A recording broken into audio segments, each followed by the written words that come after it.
रहल छी Kanchan recording studio से। डीजे कुंदन राज सीधे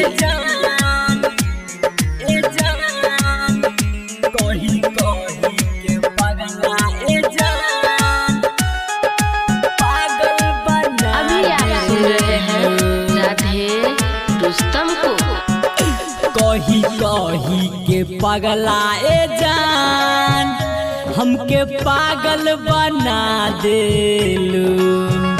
कही कही के पगला ए जान सचो में पागल बना देलू।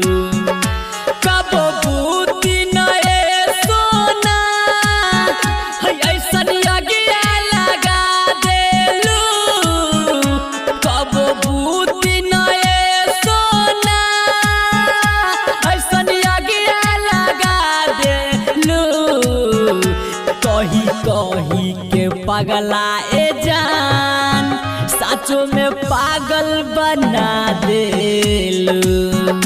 कही कही के पगला ए जान डीजे कुंदन राज सीधे कही कही के पगला ए जान ए जान ए जान पागल पागल बना दे। गिरे अखिया से नोर दिल दिल हमर तोर कहीं कवन गलतिया की जाता छोड़ ए जान सुनो। गिरे अखिया से नोर दिल दिल हमर तोर कहीं कवन गलतिया की जाता छोड़। जियते जी हमारा के ये करे जमुआ देलू। जियते जी हमारा के ये करे जमुआ देलू। कही कही के पगला ए जान सचो में पागल बना देलू।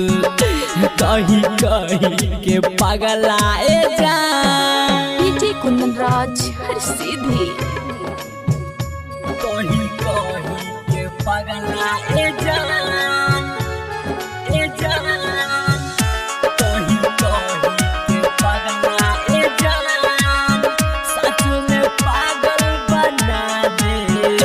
कैलू प्यार में पाप दिल करी नहीं माप चल जाइब इतना दूर नजर आइब ना साफ।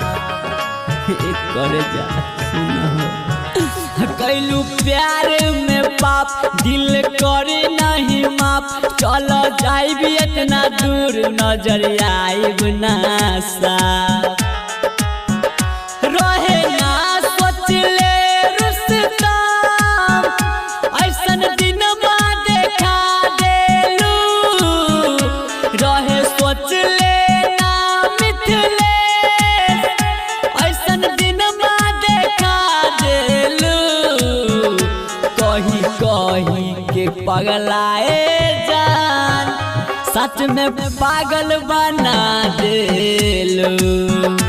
कही कही के पगला ए जान